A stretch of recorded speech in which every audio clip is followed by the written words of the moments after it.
Good evening, everyone. It's really my huge pleasure to welcome you here today at this presentation of the findings of the UniSAFE project. My name is Marcela Linková. I am the head of the Center for Gender and Science at the Institute of Sociology of the Czech Academy of Sciences. And I'm really happy that we're meeting today to discuss an issue that is really big on the agenda. I mean, our student unions and early career researcher associations are now dealing with this, putting it on the table and pushing for change. And I think that this is a huge development. And what we're bringing to the table with the UniSAFE project, which is an EU-funded international research project, is findings that can name the issue, that can help us estimate the prevalence, but also discuss the impact of gender-based violence, including sexual harassment, on students and what we need to do to change this. So before we go with the program and before I introduce the speakers today, it's really my huge honor to welcome here the Vice Rector for Foreign Affairs, Professor Markéta Křížová. Thank you very much for being with us. Thank you very much. The honor is on my side, because I really feel honored and a bit humbled to be able to open this very important event. I would like to first repeat great regards from part of our rector, Professor Milena Králíčková, who could not lamentably be here today, but of course the issue of gender equality and the problem of safe university is high on the agenda of Madam Rector as well as the whole Rector's Board. And for me, as Vice Rector for International Relations, of course this is very important, because we really need to offer the coming students, the coming researchers, a safe space.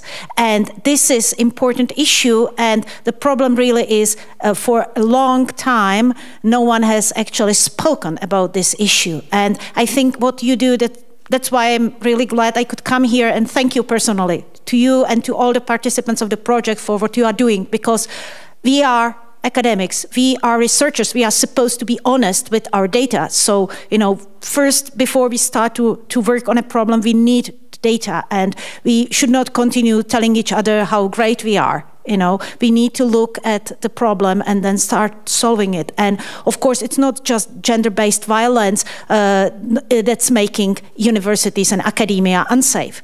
There are so many other problems, but we need to start from somewhere. And of course, sexual harassment, gender-based violence is one of the most toxic violations that can be experienced by young researchers, female and male alike. But there are other things, and I think when we start speaking about these issues, then we will really make the university safe for scholars, for academics, regardless of age, for students, regardless of their nationality, for employees. I think this is something that we need to take into account as well, the administrative staff. We need to think about overwork. We need to think about all the psychological problems caused by present-day situation all over the world, the war, the results of the pandemic. So thank you for starting this. Thank you for making the data accessible for everyone, and good luck. And I express my excuses because I will have to leave, because I have another online call to make, so I will not be able to listen to the discussion, but I'm looking forward reading in peace the results and forwarding them to the academic community at Charles University. Thank you.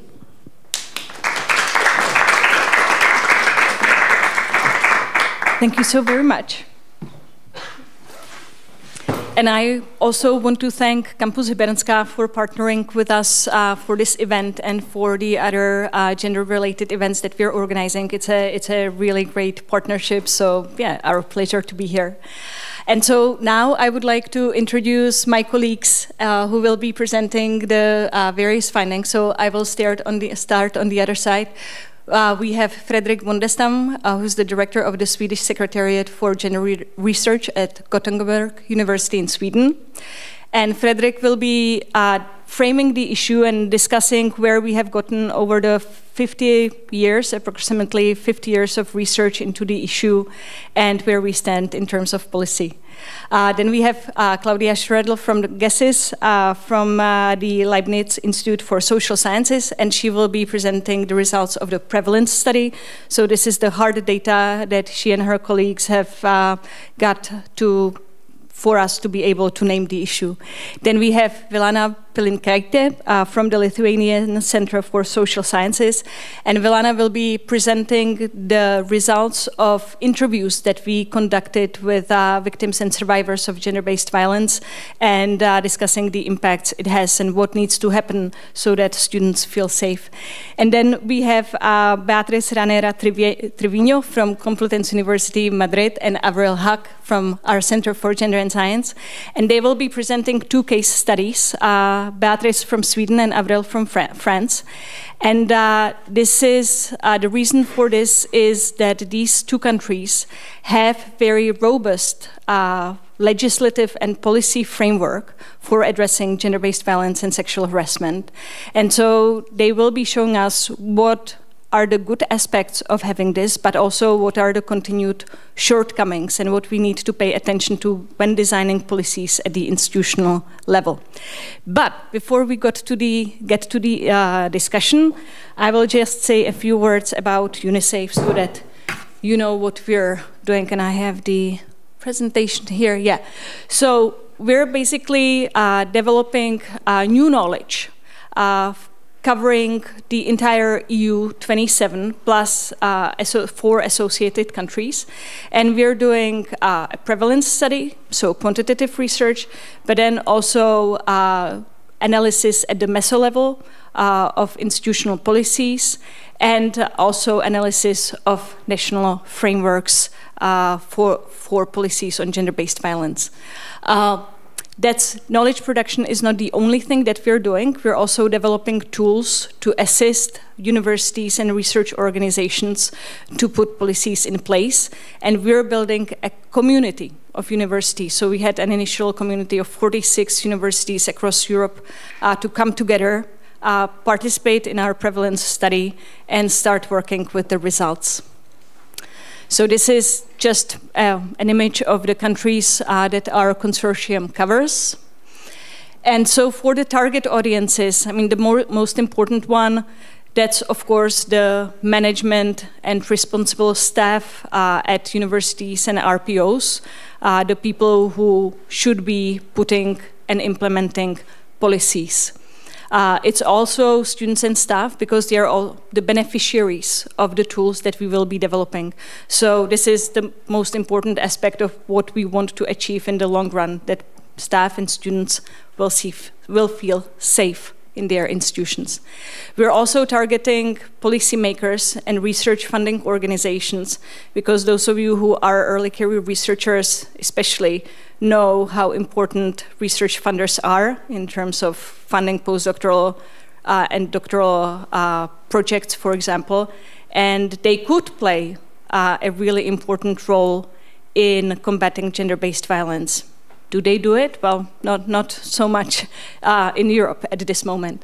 And then the scientific community at large, because of course this issue falls on all of our shoulders. I mean, we are responsible for creating safe environments, but also scientific community in terms of being recipients of the knowledge and working with the results and taking the knowledge that we produce further. So this is just a quick overview of what we are actually doing. We have mapped policies at the national level and research funder level in 33 countries, the EU 27, the US, Canada, and 4 associate countries.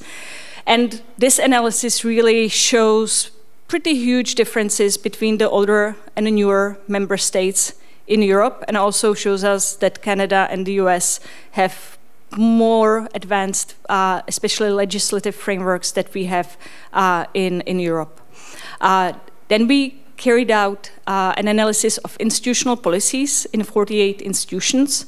And again, we see a huge variability in terms of what the institutions are putting in place. The most let's say, significant thing that has not been done at this scale is the prevalence study. We have over 40,000 responses to the survey, so Claudia will be presenting that. And we have carried out interviews, as I said, with various vulnerable groups and the case studies. We're also disseminating the knowledge, we're developing the tools, and so next year we will have a toolbox that will be available to institutions. And here in the Czech Republic, we plan to translate this into Czech and really work with our universities on making this happen and really push them to adopt policies. And so in terms of the impact that we want to achieve with the project, of course, we want to understand the issue better. So that's where we are now. I think we have the data. We want to implement the policies.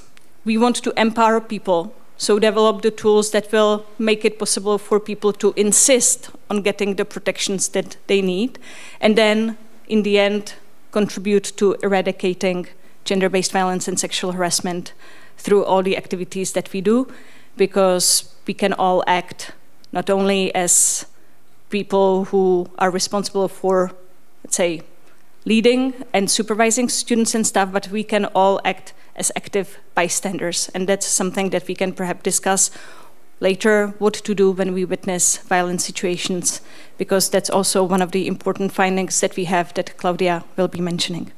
So this is for the intro of the project. And with this, I think we can pass on to Fredrik.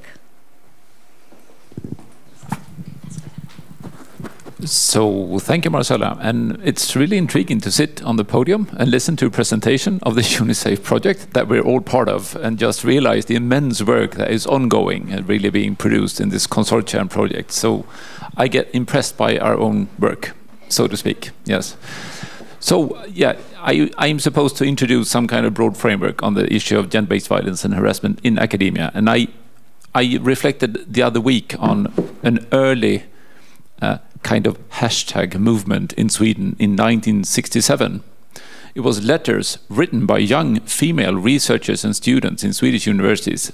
You know, not that this was before the time of social media, Instagram and so forth. So it was written on paper and were collected and put together into a book and sent to the ministry. And said, this is our experiences. This is what we experience, day-to-day basis. These are violent situations that we're in. Our supervisors, our teachers, our managers, they are harassing us. Now the word harassment didn't exist. The word violence and gender-based violence didn't exist really in that context. And the response from the ministry was, thank you, and we will look into it. Now 50 years on, as you all know, we had the Me Too movement as a global movement. And in many countries in the EU, we saw an enormous response, especially within academia. So many witnesses on experiences of violence and harassment all over the societies in Europe, but also in academia. And what I find interesting is that many of those witnesses spoke of the continuum of violence in place, ranging from the microaggressions to sexual assault, rape, and also pointing to the different cultures of silence that are existing in our communities, our academic communities. So there is a double kind of situation in our current academic landscapes in Europe, I would say. There is a culture of speak up on violence and harassment in many, many ways, but we can also see that there's a strong culture of silence. And these two cultures, they are kind of competing at the moment. And I think this is, from a student perspective, is really relevant to not accept the culture of silence, but to be part of a movement that tries to bring experiences forward in a way that moves and changes institutions. So just putting it as an historically, you know, easy way of historicizing this experiencing of gender-based violence and harassment. Then again, looking into the EU, we can see there are so many different contexts and national contexts and situations that we need to tackle. So in the northern countries, we have a long history of gender equality politics, and we think we are, you know, we have reached our aims and goals, really. We're gender equal. And just the other week, we got the report in Sweden on men's violence against women, and it has increased during the last 20-year period. In spite of all the legislation and policies and all the measures in place, violence is increasing. Now, one might think this is due to we have more knowledge. We have a more, critical view on all these aspects, and we don't have a culture of silence in Sweden. Now, this is not true. Violence is actually increasing, right? And then in other contexts in Europe, there is still difficulties speaking up at all on gender-based violence. The concepts are not used in policy and politics. We can also see that several countries in the EU are at the moment moving backwards, not taking in the Istanbul Convention, for example, on violence, not ratifying it or implementing it. We can also see a backdrop in several countries where authoritarian governments, but also political movements, right-wing movements, but also populist movements, are attacking gender-based violence knowledge and perspectives and actors and organizations in many, many ways. And this is a global phenomena. And you know it, probably some of you in the room and listening, that we have a strong anti-feminist and anti-gender movement residing in our countries, in the EU, but also globally. So we're actually at some kind of point in history where things are either moving forward in the future or actually moving backwards.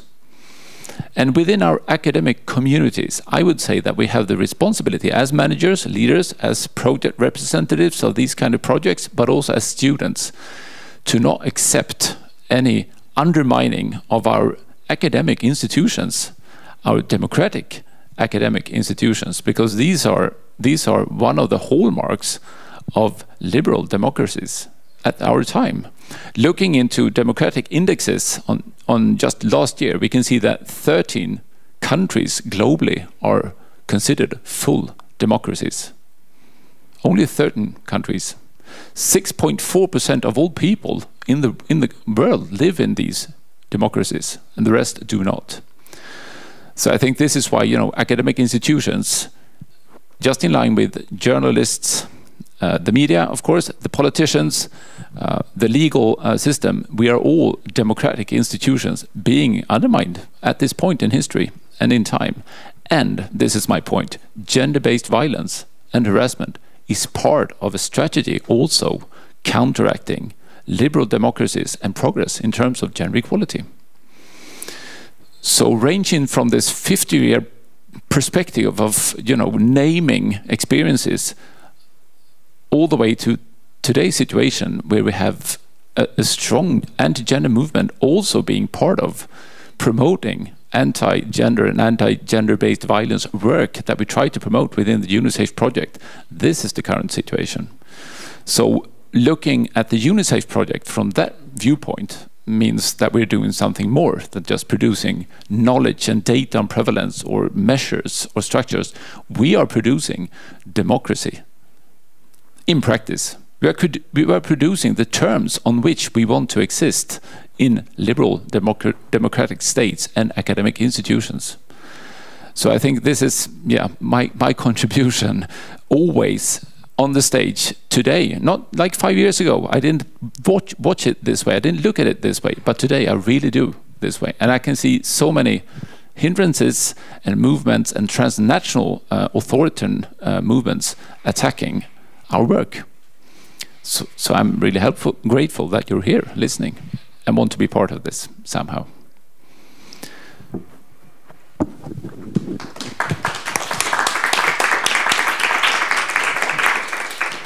Thanks a lot, Fredrik. So I'm wondering if there are any comments or questions, because we can, if there are any immediate ones on what gets said, we can take them. But then, of course, we can have a discussion after we go through all of them. So not sure whether you want to comment on any of the things that were said. I think that it was a thought-provoking and really important framing of the issue, because I don't think that we definitely here don't frame the issue of addressing gender-based violence or sexual harassment in terms of protecting freedoms or democracy of the academic institutions, and maybe that's a framing that we also need to bring to the table here as something new. So I don't see any questions. So with this, I will pass the floor to Claudia, who will present the findings from the prevalence study that we did. Thank you very much. Also, good evening from my side. I'm really looking forward to present today some results of the UniSAFE survey, specifically on students, so gender-based violence and its consequences for students. But before I jump into the results, I will also talk a little bit about the background of the UniSAFE survey so that you get a better understanding how we measure gender-based violence and also about the background. And then I will talk more into detail about some results of the survey regarding students. So, regarding the context of this UniSAFE survey, it's the largest cross-cultural survey in the research sector on gender-based violence. So that's the focus, the prevalence of gender-based violence, but we also included other questions, for example, trust in the institution or individual attitudes. And we have over 42,000 responses collected, and those responses were collected in 46 universities and research organizations in 15 countries. And the target audience were staff and students, and it was carried out this year, so in the beginning of this year, from January to May. And an important note, in addition to English, we provided all survey participants with the possibility to answer the questionnaire in their local language. So in total, we had the survey carried out in 14 languages. So what is gender-based violence and how do we define it? In the UniSAFE project, we use the definition that gender-based violence is understood as violence that is directed towards a person because of their gender, or a violence that affects persons of a specific gender disproportionately. And what kind of forms of gender-based violence are there? We used the definition of the Istanbul Convention, which outlines 4 forms of gender-based violence: physical violence, psychological violence, sexual violence, and economic violence. And in addition to those, we also included sexual harassment and forms of online violence, so forms of violence that are carried out in a digitalized world, which we increasingly face. Before I go to the results of the students in specific, just a quick overview, who are our respondents, so who participated in the UniSAFE survey. We have over 42,000 responses. 43% of those were staff members and 57% were students. Overall, we have half of the respondents who are identifying as being a woman, 30% being a man, and 3% identified as being non-binary. And regarding sexual orientation, we also have 19% of the respondents who are lesbian, gay, bisexual, asexual, or queer. And then we also have the ethnic minority and the disability status about our respondents. So we had quite a few questions on sociodemographics to get a better idea also about specific groups. And there we had 6% of the respondents who were identifying themselves as a member of an ethnic minority group, and 11% saying that they have a disability or chronic illness. And going now more to the way how we measure prevalence, I said already which forms of gender-based violence we measured, but it's also important to know how we phrase the question and how we measure prevalence. So prevalence is a percentage of the population that experienced a particular incident of gender-based violence during a given period of time. And in our case, in the UniSAFE survey, we refer to the time frame of their being at the institution. So since they started studying or working at the institution. And you see here an example of one of the prevalence questions of the psychological violence. There's a reason why I picked this one. We asked the prevalence questions for all forms of gender-based violence in the same way. So in the next set of questions, we would like you to ask you about your experiences of those forms of gender-based violence, and they always had the option to say, prefer not to say, and continue with the survey, and or to say yes or no to each of those situations. And yeah, as I mentioned in the beginning, it always refers to the time frame. And the reason why I picked psychological violence here is because it's one of those forms that are often not really discussed. When we talk about gender-based violence, many people associate sexual violence or sexual harassment, but it's important to also talk about other more emerging forms of gender-based violence in academia. And it's also, the third reason for picking it is also that, continuing to the next slide, you can see that overall 58% of the students experienced one form of gender-based violence. So this is the first bar, so any form of gender-based violence. And the most prevalent one was psychological violence. So 57% experienced psychological violence among the students, and about 30% sexual harassment. We also see that there are other forms prevalent, online violence and economic violence, but also physical violence and sexual violence among the students. And by among, I mean like not only between students, but of course we had some other follow-up questions seeing about the perpetrator's role in the university. Taking a look at the different groups of students, so going back to the socio-demographics that are presented in the beginning, we know that there are some groups that are more vulnerable for experiencing gender-based violence. And this graph shows you, I marked the numbers in pink, which are more vulnerable to gender-based violence, that international students and also students belonging to minoritized groups based on their gender identity, sexual orientation, ethnicity, or disability are more likely to experience gender-based violence. So, for example, we have 62% of women experienced gender-based violence, and 72% of non-binary students experienced gender-based violence, in contrast to 52% of men. And you can see it if you compare the groups here.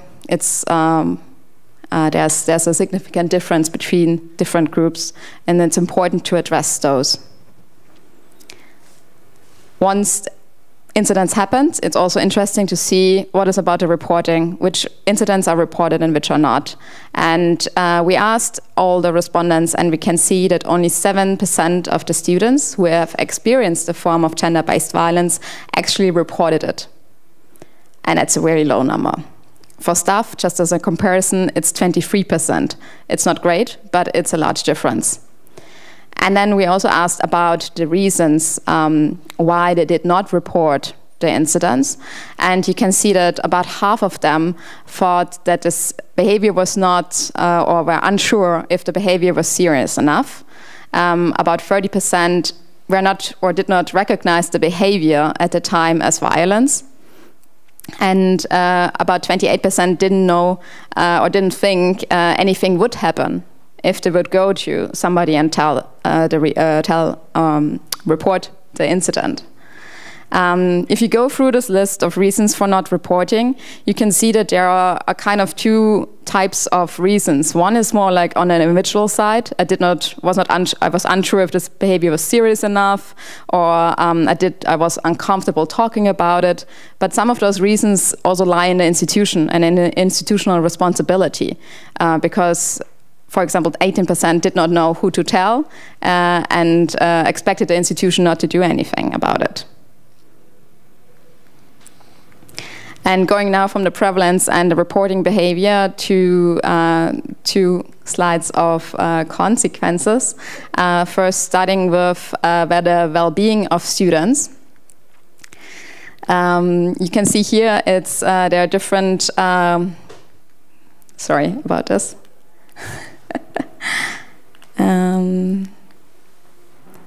Wanted to go back. So there we are. All right, the well-being of students. We asked students and staff about their well-being in the past 3 months. So this question, we asked them if they have felt, for example, if they have had stomach ache over the last past 3 months, or had problems to concentrate. This was a question that was posed to all respondents, so regardless if you have had any experiences of gender-based violence. And the ones that have had experiences with gender-based violence are marked here in a green bar. And you can see throughout all those well-being items that persons who have made any experiences with gender-based violence have experienced more consequences. And I marked those two because those were the ones with the largest difference between the two groups of students who have had experiences and those who did not. So overall, we can see it has a significant impact on the well-being of students if they experienced a form of gender-based violence. And the second consequences slide is about study-related consequences. And here I also marked 3 consequences regarding the studies of students with the largest difference between students who have had experiences of gender-based violence and those who did not. And again, we see a large difference between those two groups. And we also see that, for example, in particular, the students who have had experiences with gender-based violence experienced reduced learning achievements. They were disengaged from fellow students, and they also felt dissatisfied with the course of their studies. And summing all those findings up for the students, some key messages, actually. We can see that over half of the students have had experiences with gender-based violence since they started studying at their institution. We also see that international students and students belonging to minoritized groups based on their gender identity, sexual orientation, ethnicity, or disability are more likely to experience gender-based violence. Only 7% of the students report the incidents, and there are severe consequences of gender-based violence on the students' well-being and their studies. Thank you very much.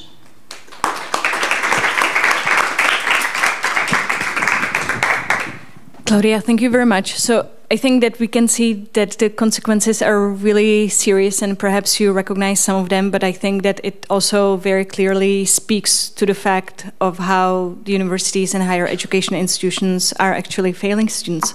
Because if you have such huge proportions of people who cannot perform well in their studies, then this is something that the institution really needs to be held accountable for. So thanks a lot. Are there any questions, comments? Yes, okay. I have a question about the type of universities which were involved in this study, whether these were most general universities like Charles University in Czech Republic, or whether there were also academic institutions of, for example, art academies involved, because in Czech Republic there is some difference in the scope of severity of prevalence of gender-based violence within different types of institutions, and it's higher and less regulated, or less being able to be regulated in the art academies or universities of arts. So among the 46 universities, we had different universities, so from different fields of, so from arts, from STEM fields, so science, and also humanities. And we haven't really looked into detail into that yet, if there's a difference of the prevalence. Currently, it looks like that actually all fields of science, so in arts, in STEM, we have a high prevalence or similar. Okay. That's really specific. Art schools. Okay. Yeah, in Czech Republic, we had one. Yeah, there was one in it. Yeah, among the 3, we had 3 universities in the Czech Republic participating, and one of them is art. Is it possible somewhere to access the data of these studies or the results yet, or not yet? Not the data yet. We will, after the project ends, we will provide an anonymized survey data set to secondary research. So it will be available. Yeah. When you talked about gender, reporting gender-based violence, did you mean reporting it to a fellow student or a teacher or to the police even? What did you mean by it? Yeah, that's a really good question. And that's also the reason why I showed you how we measured the prevalence, because it always depends how do we phrase the question. And in this case, we just asked, did he report the incidents? Yes or no? And we didn't ask if it was a formal complaint or just telling another student. So we don't know of those persons who said they did not report what they mean. we could assume that it's more like an official complaint, but we asked this question rather openly to the respondents. But thank you for this question. It's a very good one. Thank you. Anyone else?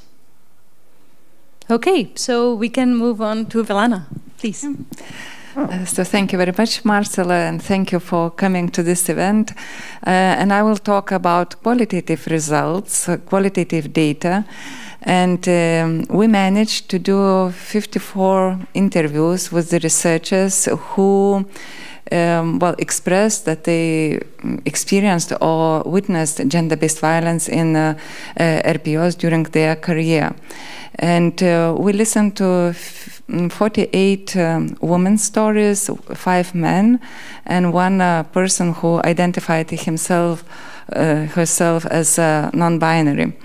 In terms of ethnic diversity, so we asked the questions how they identify themselves. So like 70% of our respondents, they told that they are white people, and only 7% were identified themselves as mixed or having other ethnic identity.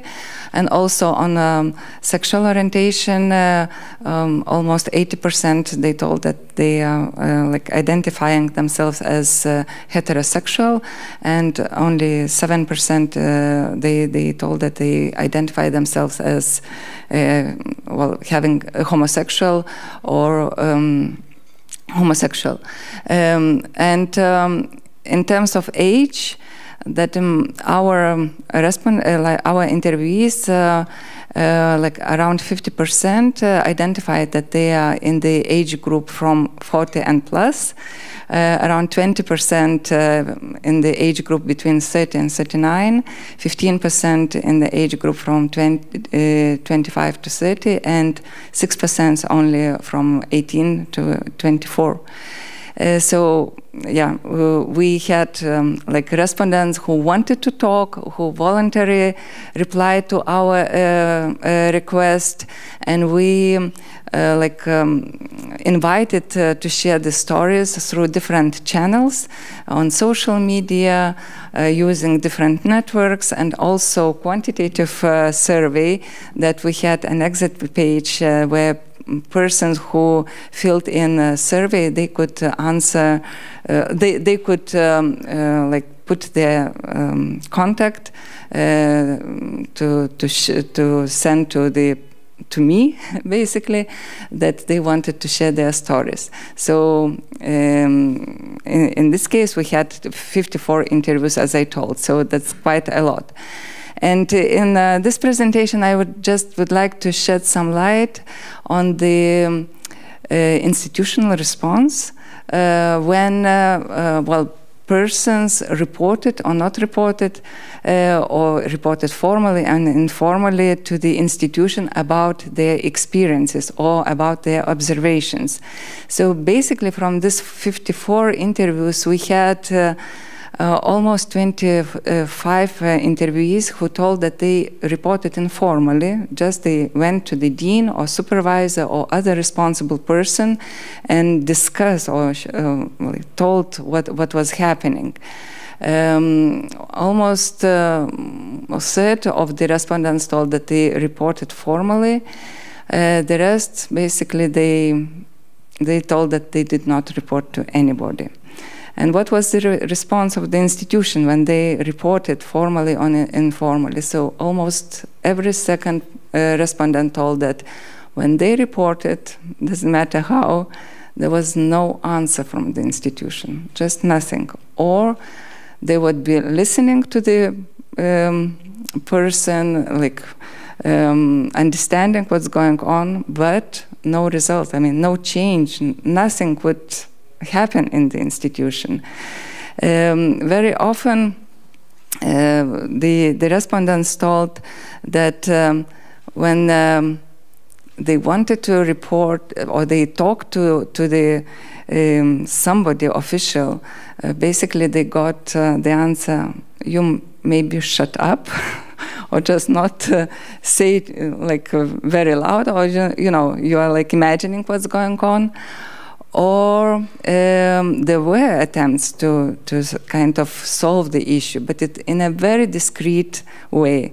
Not talking too much, just maybe talking a little bit with perpetrator, changing the teams, changing the supervisor, and that was kind of like a resolution of the case.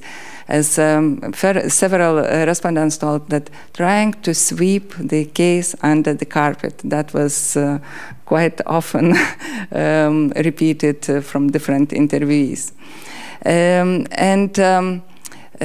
Also, almost 1/4 of the cases that the respondent told that even though they wanted to report, there were no bodies to whom to report. When they asked about that, a few of them, they told that, yeah, that the institution was planning to have somebody, some bodies, but still there were no in that one or other university, or there were no procedures.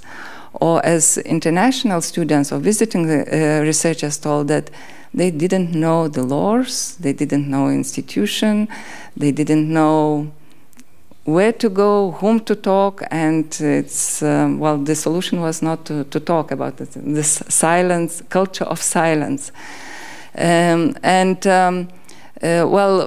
very often those who wanted to report but somehow stopped from reporting because they were telling that if I will report, basically I will be the troublemaker of this case, and everybody will suffer, not only me, but the other people as well. So, and this kind of fear of revenge, of fear of having negative consequences for your own professional career, that was one of the main reasons why people are not reporting at all or stopping. That was basically repeated and repeated many by the interviewees, and also thinking this issue, this negative consequences before going and talking to somebody. Also, another issue that interviewees were telling that they were not sure that if they will report, that the institution or responsible person would believe them. And basically this victim blaming is also very kind of prevalent in an institution, and not only in institution, in society as well, as a few of them mentioned. And not being sure that they have enough evidence to report, or having a response from the institution that there is no evidence to do something. It was also one of the reasons why it is not so much encouraging to report. One of the the reason that was not maybe so much surprising for me, but kind of sad to hear this, that institution would say even openly that the person whom you are accusing being perpetrator is very important for our university. Well, we know how he or she works, but he brings a lot of money for the university, and we benefit from this. So, and as in one case, the dean told to the student, to the researcher who was complaining that, maybe you should silence or, not keep your voice raised for 1 year until your position will get grow up, that you can already be on equal basis. So, This support for perpetrator is another big issue, big reason why not reporting the cases. But just to finish on a more positive way, not to be so like sad and well negative in terms, because well this is a like a difficult subject and difficult theme to talk.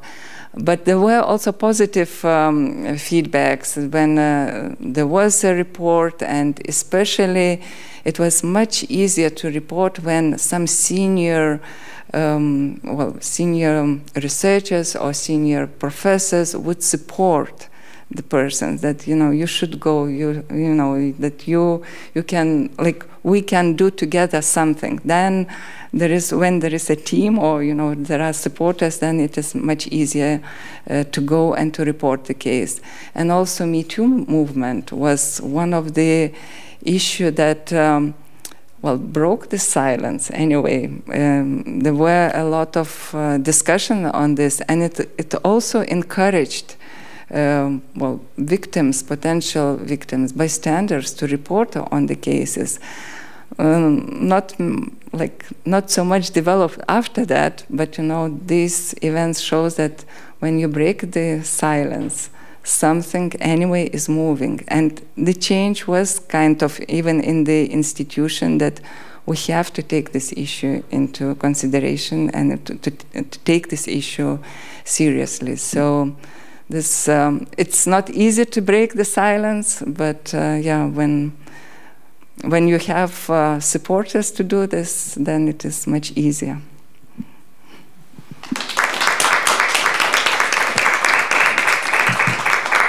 Thank you very much, Vilana. Yeah, I think that the interviews were really a difficult part of the work, because the statements and the narratives are extremely painful, and we can all imagine also from the cases that are reported here and that we have heard not only in the media but also through the student associations. So are there any questions? Thank you very much. Was there ever a case where the institution actually reacted the way it should have and solved the issue, didn't sweep it under the carpet, didn't ignore the person complaining? There were few cases that it was solved in a more discreet way, but there were no such interviewees who tell that such a positive story. So in this hour 54, there was not so that it was such a somehow revolutionary end of this, or no. But there were few that it was in a more discreet way solved. But yeah. Unfortunately, yeah. Thank you. I would like to ask whether you were able to compare institutions which had a dedicated person, either like a psychologist or an ombudsperson, for reporting, if they were actually more successful. Because when I talked with people from Academy of Performing Arts in Prague, there was an ombudsperson and there is another one, but the students didn't have very good experiences with the cases being actually solved, despite there being the person for that. So. Well, there were different cases, and in many cases that the respondents told that they applied to the human resources because they have the person to solve this, and this is not always very good body to approach, because they are there is a lot of hierarchy in that, and that is one of the reasons that why sometimes the cases are not resolved. There were, now I'm afraid to say, but a few cases there was equal, ombudsperson, but not formal complaints were done that in our research group. So more informally discussed, and one of the interviewers, which I remember, told that the ombudsperson suggested to write a formal complaint, but the victim somehow decided not to do this because she was not feeling doing this. Okay, so now we move to 2 examples of countries that have policies in place which impose things on the universities. So the universities have to respond, and we'll see how that goes. So we will start with France and Avril. Thank you. So, hi everyone. I will be talking about the French system, and I will be presenting a few findings about the case study I did. But first, I will start with giving a broad overview of the gender equality context in France. Gender equality laws and policies in France have been developed since the 70s, in covering almost all domains of social, political, and economic life. And with regards to gender-based violence, the work started with the adoption of the UN CEDAW Convention in '79. And in the 80s and 90s, there has been some legal efforts to define rape, domestic violence, and sexual harassment at work. The early 2000s focused on laws on sexual harassment and on sexual exploitation and domestic violence, with the adaptation of the Penal Code, Criminal and Labor Codes. And in 2011, France signed and ratified the Istanbul Convention. And in 2015, the Istanbul Convention was applied in French law. So now, when it comes to gender-based violence in the context of universities and research organizations, we can see that there has been a little less than 10 years of efforts in this specific sector. But, as Marcela was saying, that there is a strong law currently since 2019. It applies to all public services, so it's not only for universities and research organizations. And it establishes the requirement for all public employers to define and set up a reporting mechanism for victims and bystanders of acts of violence, discrimination, moral harassment, and sexist and sexual violence and harassment. And it also asks institutions to draw up a plan, a gender equality plan, that includes a section on the fight against gender-based violence. There was later on in 2020 a decree to define in more detail what the procedures should look like. And in addition to these legal acts, there were many policies and recommendations to help universities to do the work. And furthermore, the ministry, which is in charge is the Ministry for Higher Education and Research. It has set up a steering committee to supervise the implementation of the law and to make sure that each institution is adopting an equality plan which corresponds to the requirements. And this committee was also helping with giving advice and good practice examples to the RPOs, especially to those that never had an equality plan in place before. The building blocks, so the requirement include different axes, including gender-based violence, but also broader topics of gender equality in employment, etc. It has to be submitted to technical committees like student unions or trade unions. It needs to contain a system for reporting and dealing with acts of gender-based violence, as well as more technical aspects such as indicators, targets, and an implementation calendar so that it doesn't stay just on paper.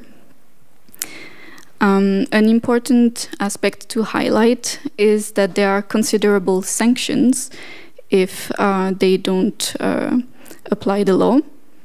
There is a penalty of up to 1% of the total gross annual remuneration of all staff. So that's kind of scary for institutions.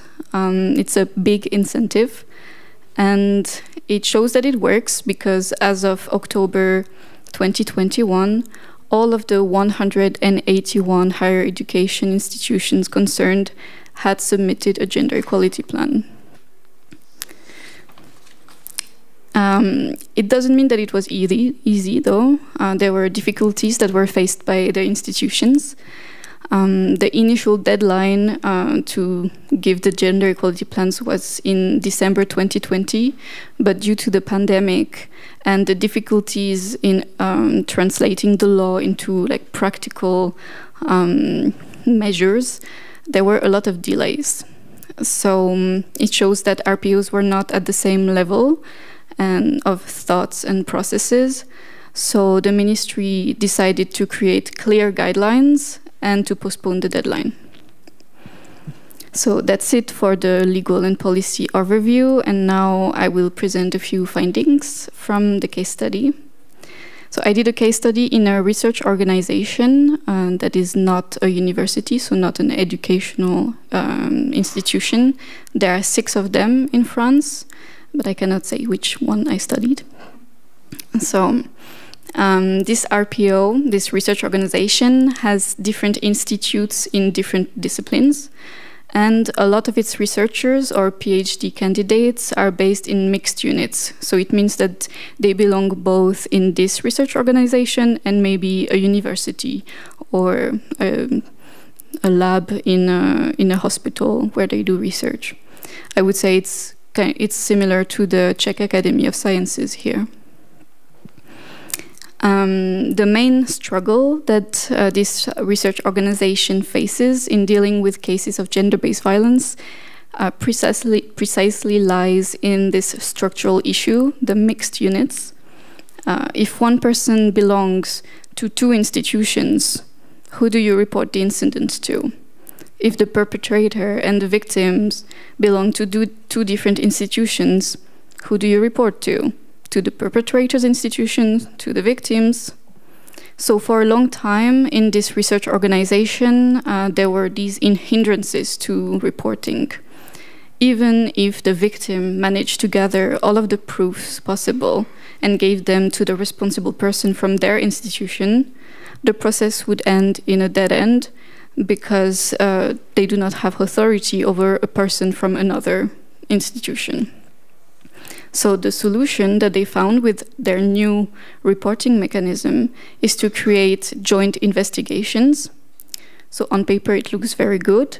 When a case involves individuals from mixed units or from different institutions, then both organizations get involved in the investigative process and in the sanctioning process.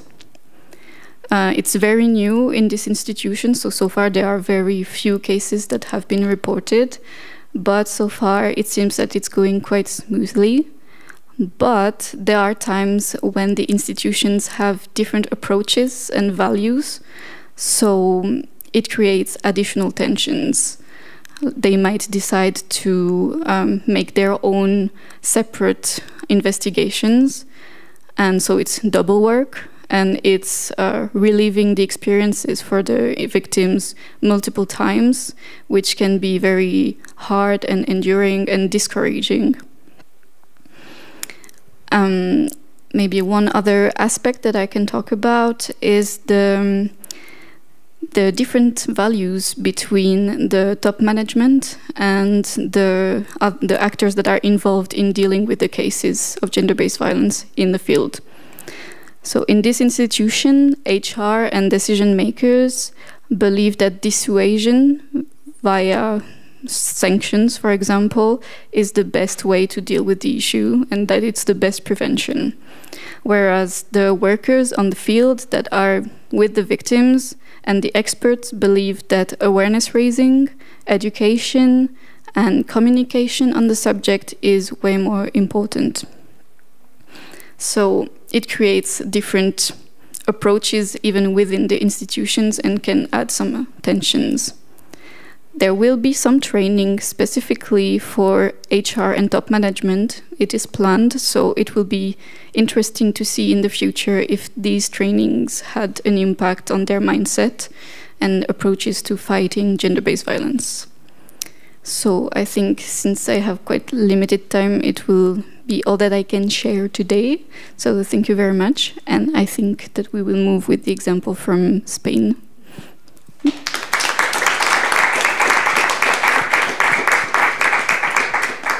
But before we do, let's see whether there are questions. I mean, I can immediately say that this will be so important for also the interface between our Academy of Sciences and universities, because so many students at MA level and especially PhD level are in both, and we don't have any procedures for that either. So I think that this is really a good learning example. But are there any questions or comments?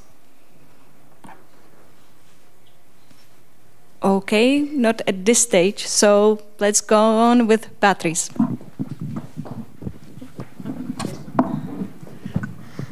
Okay, so hi, and thanks, Marcela, for organizing this, and also for all of you for being here. And I'm going to present one of the case studies that we have developed in Spain. And I am talking here, but I have to say that the results that I am presenting are are part of the work that we did together with other researchers, and how this enriched the work that we were doing, and also especially I have to mention the UCM team, so Maria Bustelo and Lorena Pajares, who are here and helped me a lot in this task. And I have prepared a small, I don't know, yeah? The light, okay. No? Hello, please. Yeah, here. Okay, sorry, thanks. So I'm going to start talking with, doing a brief reference to the national framework, and then I will highlight some of the main characteristics of the case study. I cannot mention the university in order to guarantee the confidentiality of the participants in the case study, but I will tackle some of the main characteristics, and also the facilitating and the hindering factors, and we will see. So in order to start with the national framework, I have to say that in Spain, gender-based violence has been addressed institutionally by higher education institutions for over a decade, and especially as a result of the obligations of this national framework that you find here in the slide. So especially since the Equality Act, universities have been required to develop gender equality units, so institutional structures with staff dedicated to gender equality issues, and also they have to pass gender equality plans, and also it is required to have sexual harassment protocols. And it is important to highlight this because they are required to have sexual harassment protocols to include, the protocols must target academic and administrative staff. So this is the legal, that is the legal requirement, but universities are targeting also students. So and then with this framework, I'm gonna talk a little bit about the Spanish case, one of the Spanish case studies, because we have made two, and as I said, I cannot mention the university, but I'm gonna explain a little bit some of the main issues that we need to know in order to understand the institutional response that this university developed to handle gender-based violence. And what we analyze is a policy, is a protocol against gender-based violences, and I put some emphasis in this plural, in the S at the end of violence, because in Spain there is a debate between talking about violences in plural, and because implementers of this institutional response underline that it should be mentioned in plural, because in order to emphasize that this policy covers several types of gender-based violence, and it is include violence against women, sexual harassment, and harassment based on sex, and harassment based on gender identity and expression or sexual orientation. Among these types of violence, also it covers physical, sexual, and psychological violence. And it is worth mention also that this institutional response has been favored for the social context.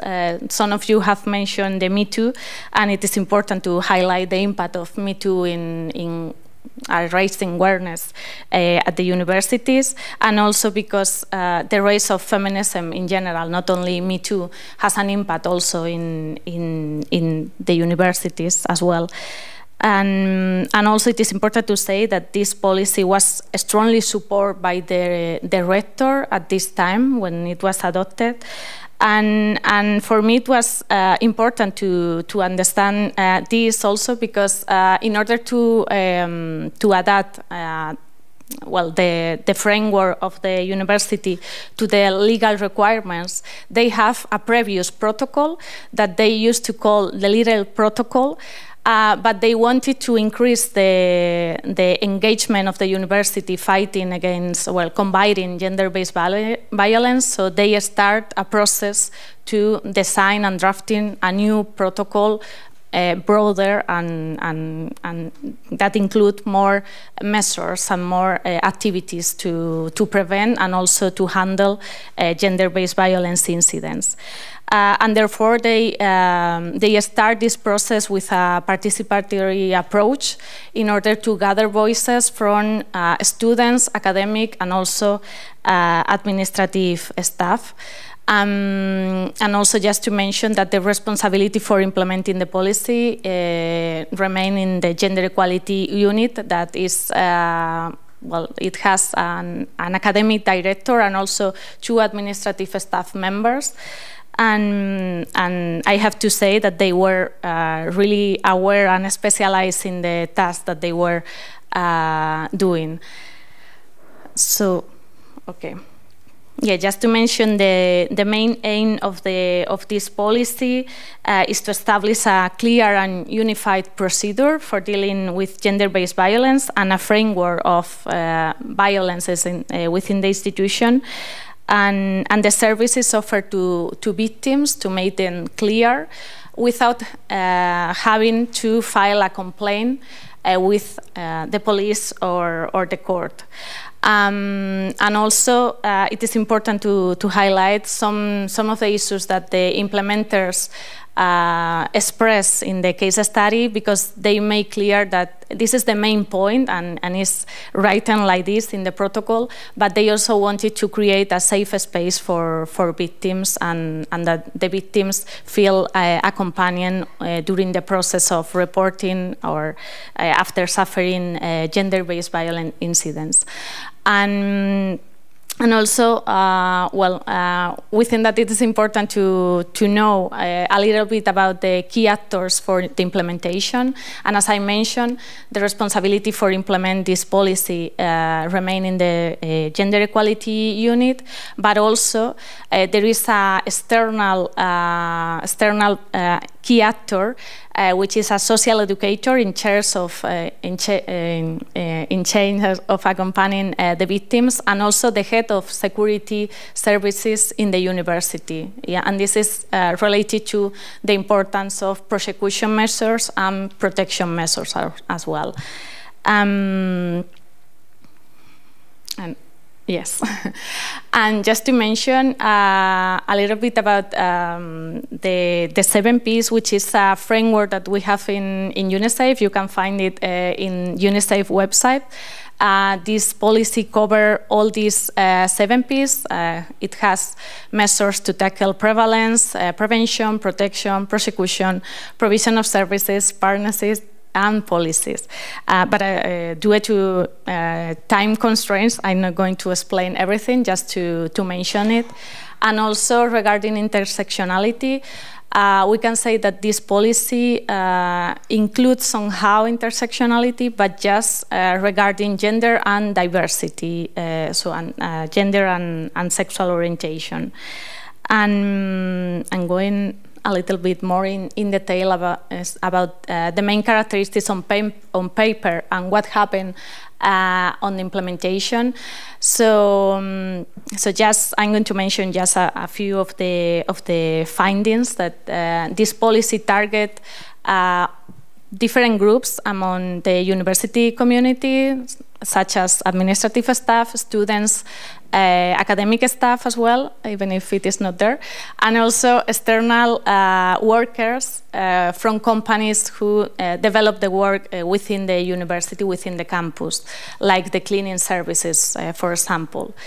And one of the things that we find, one of the gaps in the implementation process, is that they have quite difficulties to reach academic staff and administrative staff. So the majority of the incidents that are reported within the protocol are incidents suffered by students. And also, if we have a look at the formal rules and structures set up to implement this institutional response, they set up a commission for handling complaints of gender-based violence. And this commission is a broad commission with different actors among the university, but in order to have a better response or a quick response to the case reported, they establish an informal structure to resolve these cases, and this informal structure is a small commission with 4 key actors. And also regarding the types of violence in the implementation, so what they have seen is that even they cover different violences and they emphasize that it's in plural. The majority of the reports, of the incidents reported that they have received, our report, so are cases of gender-based, violence against women, sorry, and only 1 case of homophobic violence. So, and in order to understand what is working and what is not working in the implementation, we also pay attention to facilitating factors and also the hindering factors. So regarding the ones who facilitate the implementation process, in this case that we have analyzed, we have to say that the main facilitator, I will say, that is the level of engagement and specialization of implementers, and also the institutional support, as I mentioned, especially from the rector and the governing board of the university. And also I must say that another facilitator factor, it was the partnership with a regional agency for gender equality, and this is important to mention because the agreement that the university signed with this regional agency provide the university with resources, with external resources that are really helpful to implement the policy and also to hire staff to be there implementing the policy.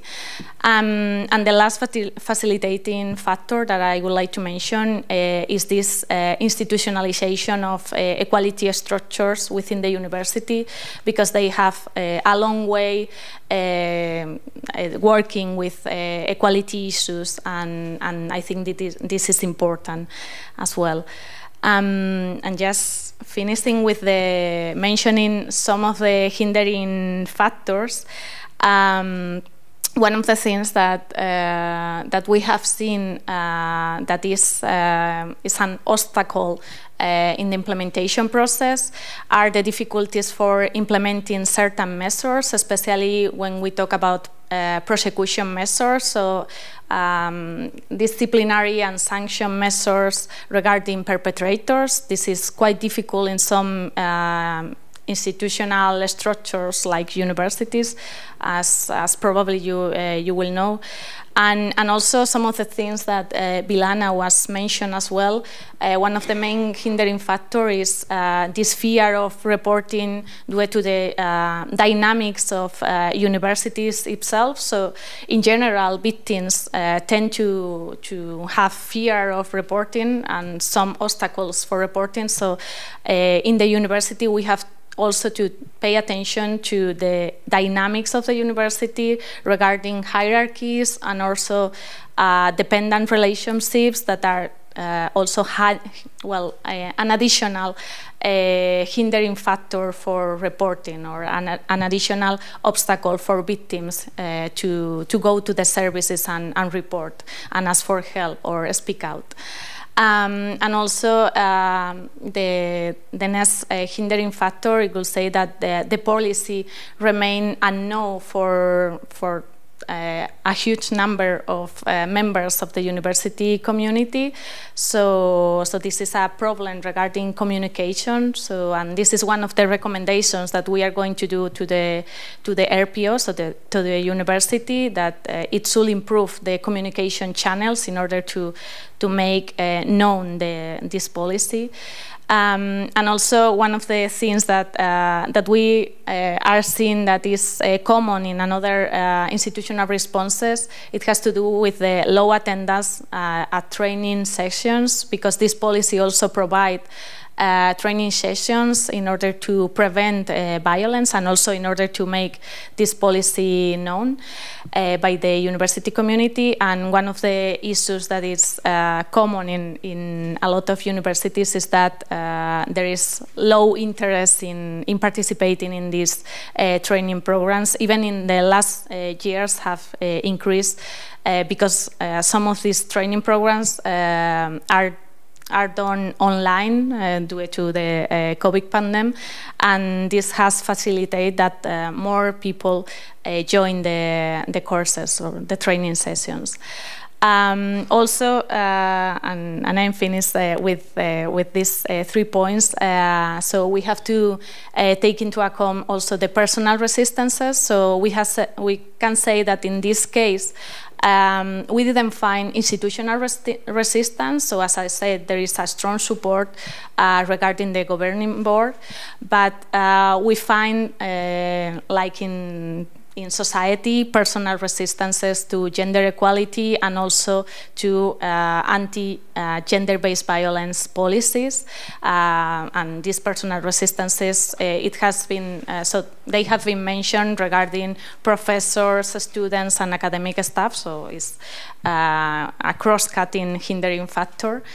And also, we can mention also that this is a university with various campuses in different cities, and we highlight this as a hindering factor because this policy tried to centralize the process to have a unified procedure, and this issue of having 3 different campuses in different cities is also a kind of a hindering factor because the policy is better implemented in the campus where the gender equality unit is located. And yes, another hindering factor, even if this institutional response has more personnel and more resources than if we have a look of other Spanish universities, even so, there was a debate about how under-resourced it was the gender equality unit, because they are not only working on this institutional response, they have another task to tackle, and one of our findings was this sense of overwhelming among the implementers.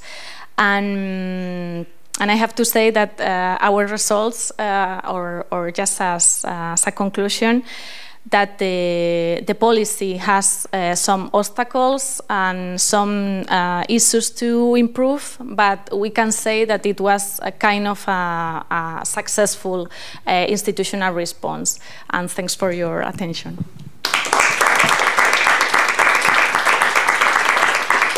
Thanks a lot, Beatriz. So that takes us to the end of the presentations. I think that the last 2, give us some hope. It also needs to be said that France, Spain, and Ireland are the countries that have the most developed policy frameworks that percolate from the state to the institutions, and this is also something that we are taking into account. But also, we identify the hindrances and the obstacles, but it's a path. on which we are. So I think that we should try to end on a positive note, perhaps. But are there any questions specifically for the Spanish case or comments? And if not, then I would invite any questions that there may be or comments. If you have experience here from the Czech universities, I can see a question there.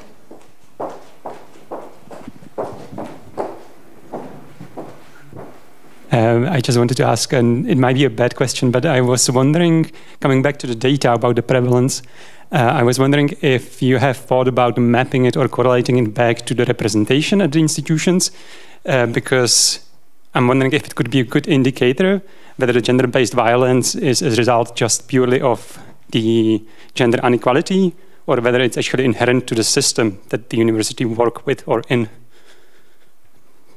Does it make sense? I think so. Well, we have like one part is the prevalence study, so the UniSAFE survey, but we have like an upcoming actually deliverable in our project where we actually combine doing like a multi-level analysis where we actually also take a look at organizational characteristics and how they play into it. So so it's actually it's a good point, and it definitely makes a difference. And should make a difference. So stay tuned, follow us on Twitter or follow our newsletter. It will be coming soon to that we are able to have some answers to these questions. Yeah. Any other comments or questions? Or experience with trying to handle cases or the institutional policies that we have in place? I mean, some of this sounds like pretty far-fetched experience, right? So my question is partially related maybe to also like sharing experience with the situation in the Czech Republic. So if you are maybe most familiar with how are the policies implementing in Czech Republic. So here, if I understood correctly, there is no unified decree which will be making universities responsible for implementing. So my question then would be whether there is maybe some sort of advice on how the students can push for the changes being made within Czech Republic, because from my experience, the reporting of both sexual harassment and sexual violence, and if I'm speaking about sexual violence, it's on the level which are all of these instances where crimes, in a sense that they could be also reported to police, but the people for various reasons decided not to report to police. Also because of the fact that reporting such crimes to police is usually not leading to any punishment for the perpetrator. And also the universities, or the university in question, were not doing anything about it, and mostly were just directing the students to report it to police, despite being aware that there is almost no chance of the situation being solved by police, which led to the instances that even though, for example, students reported to an ombudsperson that there is a perpetrator repeatedly attacking people, despite that still working at the institution and being in a position where there could be other attacks caused by the person. So are there any like specific things which students can do in these instances, or what would be some examples of like good or successful practices which can be also demanded by students? I'm not sure if this is... It is, I think. Question. So I open the floor to anyone who wants to comment. So I'm not sure about the Czech Republic, but I know from universities in Germany where the university itself doesn't have structures like that, but the students wanted to. So they created some kind of, within the student representative system, they created some kind of group with experts from the city. For example, in Leipzig, we have something like that, where they work together with experts from the city itself, like psychologists or organizations that are specified on gender-based violence. And then they just make sure that the students know about the group and know that they can come to them, and then they maybe be redirected to the experts in the city and stuff like that. I don't know if it helps, but that's how we did it. And also, actually, I think demonstrations against certain, for example, professors or whatever, are also always a very good idea. I mean, it's most of the time quite a long and hard way to go with a demonstration, but in some cases it has been successful with us. So, yeah, that's what I can say about that. Great, thank you very much for contributing. And then, please, Plana, go ahead. Yeah, just also a few cases that student unions in some universities were very active, and well, the students who came to the student unions to complain, and then they would support the student to report. That was also a very similar case. But also, well, we have quite Me Too, this event, and that was also, on the one hand, for example, from Lithuanian perspective, if I would say that it was a huge impact for the, well, universities to do something, because before Me Too there was nothing. And well, that was in cooperation with the Ombudsperson Office of Equal Opportunities, like to, at least on the rector's level, to prepare recommendations for the like development of the policies that would be, you know, the prevention and protection against sexual harassment. And on the one hand, it is recommendation, but on the other hand, it is must for the institutions. And well, it forced, well, institutions to take an action and to adopt the policies. And now, of course, they should be implemented. But even this implementation process, especially in some institutions, were very positive, because they had to rethink a lot of things. I mean, that it doesn't mean that the somehow sexual harassment is not the case anymore, but that made an impact for the even behavior that for the professors and lecturers, that they have to think, very much to think, and they discuss. And this is again with the case as in Spain, that the rectors like will that it should be in our university more gender equal policies, but also all culture, and she is very much engaged, and this makes the movement and engages the students as well. So, well, there is no recipe. There are different practices, but yeah, it depends very much also on political top management, well, vision and leadership. Anyone else wants to add? Frederick? No, well, it's an important question. It comes to my mind like 2 or 3 years ago. I was in a conference and I was in a group with one rector from Nigeria, and an ombudsman person from Delhi in India, and also a researcher from Japan, and then me. And we had so different experiences and different ideas, but we had one common idea, and that was shaming.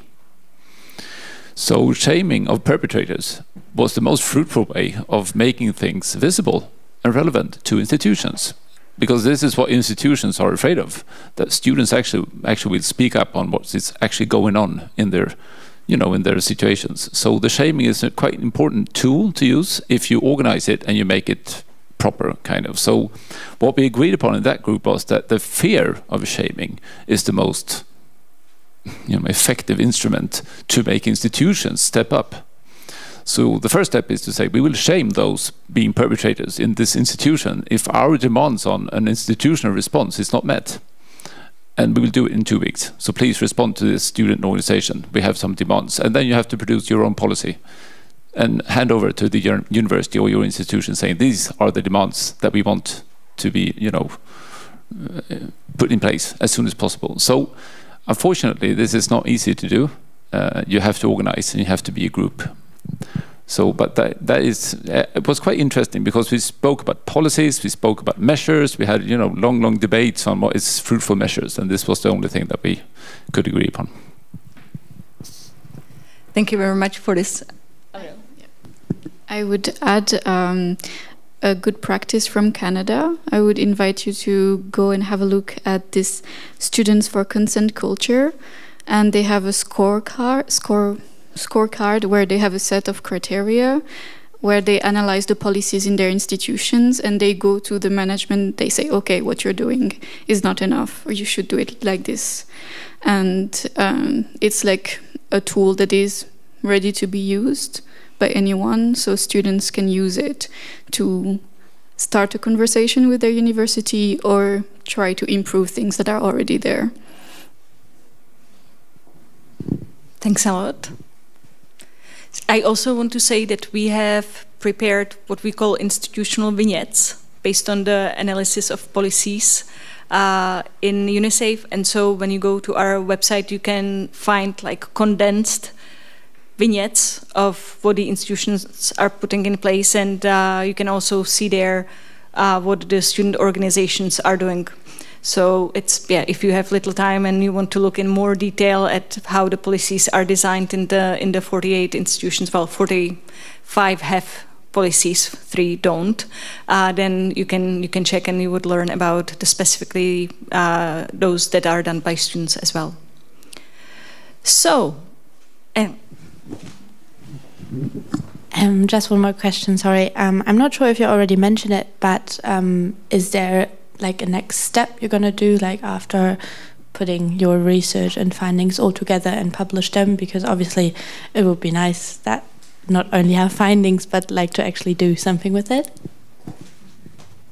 Yeah, so we actually had a workshop today already, and we're developing at this stage an assessment framework that Frederick's institution and Örebro University are working on. And so this is a first step.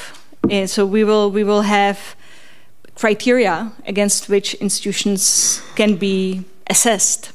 And this will feed the toolkit that I mentioned that we will be developing next year.